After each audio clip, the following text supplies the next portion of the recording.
Well, this is a little update on my quest to find a budget ammo that would do the job until the local shop gets either some more SK or some more RWS. We seem to be very short of that in the UK at the moment on both of those counts, or at least in my part of the country anyway. But they had a little bit of this, something that I've never tried before. I think that's pronounced Gecko, which is an RWS head stamp on the case. I'm not sure if they manufacture it. The bullet's doing, according to the box, 1145, possibly 1148. But I thought, well, that's worth a try. It's cheap, same price point as the other ones I've tried. Now, here's a little thought for you. Does a tuner, whether it's one of these or a V2 or anybody else's, does it make a difference? Well, this is me messing around with the tuner settings.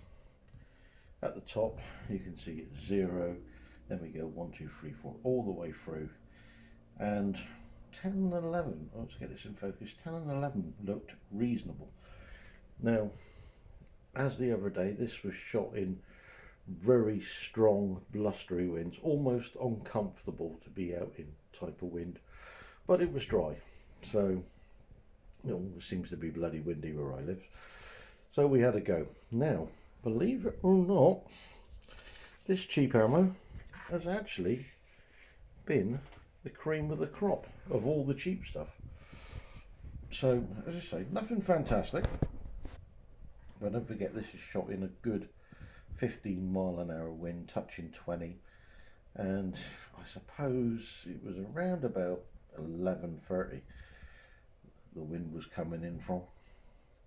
But look at that, the average for tuner setting 11 for 25 rounds came in at 573.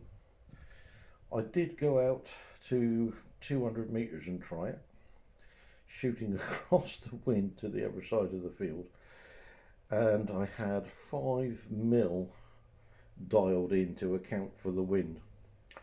But it's a little bit flatter shooting than SK long range, and I think it would do for plinking, especially at the price point.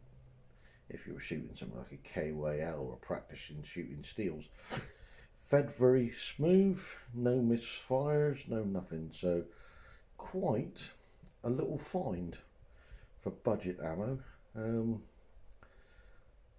Well, it could be the filler between that and what I may end up with, which would be R50 for the days when you want to shoot bug holes.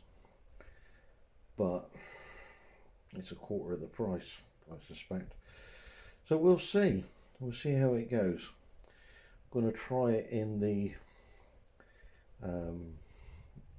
XLR, which is basically the same gun as this, just a different stock or chassis, and I do have the V2 as opposed to the tuner brake, and we'll see what sort of results that gets. But just a little update, tuners and cheap ammo, I definitely think they add a bit of something to it.